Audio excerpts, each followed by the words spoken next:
Hi friends, ఈరోజు పాలక్ చపాతీ ఎలా చేసుకోవాలో చూపించేస్తా. ఏంటి పరోటాలు విన్నాం, ఇవి విన్నాం, అవి విన్నాం, కానీ పాలక్ రోటీ ఏంటి అనుకుంటున్నారా? అవునండి, పాలక్ చపాతీ ఈజీ చేసుకోవచ్చు. పాలకూర 2-3 సార్లు నీట్గా కడుక్కొని దాన్ని సన్నగా కట్ చేసుకోవాలి. ఎంత సన్నగా అంటే మనకు వీలైనంత సన్నగా కట్ చేసుకోవాలన్నమాట. కట్ చేసిన తర్వాత అది ఇంకా గోధుమ పిండిలో వేసి ఉప్పు వేసుకుని తగినట్టుగా కలుపుకోవాలి. నార్మల్ చపాతీ ఎలా చేసుకుంటామో సేమ్ అదే విధంగా మనం ఇది ప్రిపేర్ చేసుకోవాలి. మనకి ఇష్టం వచ్చినట్టు. పాలకూర చపాతీ కాదండి, మెంతికూర, పాలకూర, మనకి ఏది నచ్చితే అది. చాలా మంది మునక్కూర కూడా వేస్తారు. మనకి ఎంత వరకు గ్రీన్ వెజిటేబుల్స్, గ్రీన్ లీవ్స్ తింటే అంత హెల్దీ అంటున్నారు. ఇప్పుడు మధ్యన ఏదో ట్రెండ్ అయింది కదా, ఇంకా ఇలా ఉప్పు వేయడం, అది నేను ట్రై చేసిన, ఇంకా బాగా ఫ్లాప్ అయిపోయింది, ఇంకా కింద పడింది సగం. వంట తక్కువ గిల్లి కజ్జలు ఎక్కువ ఉంటాయి, మనతో మామూలుగా ఉండదు వంట.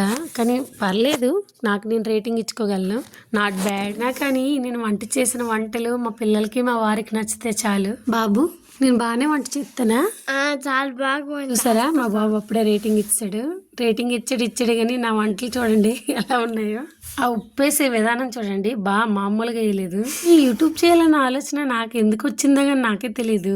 యూట్యూబ్ చేయాలి అనే కొంచెము ఉత్సాహం తెప్పించింది మా అక్క అనమాట. మా అక్క నాకు చాలా సపోర్ట్ చేస్తుంది.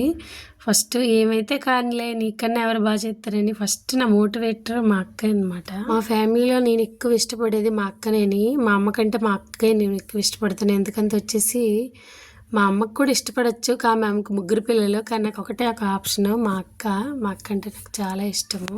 అది ఎలా వండుతానో నాకు తెలియదు, కానీ మా ఇంట్లో అందరూ నా వంటలు మెచ్చుకుంటారు అనమాట. ఇటు అత్తారింట్లో అటు ఒక అన్నారింట్లో అందరూ, ఇద్దరు 2 సైడ్ల నుంచి మెచ్చుకుంటారు. అది నా అదృష్టం కావచ్చు.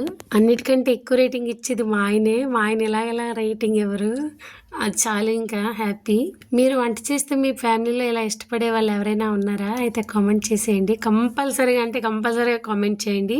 Do subscribe, like, please share.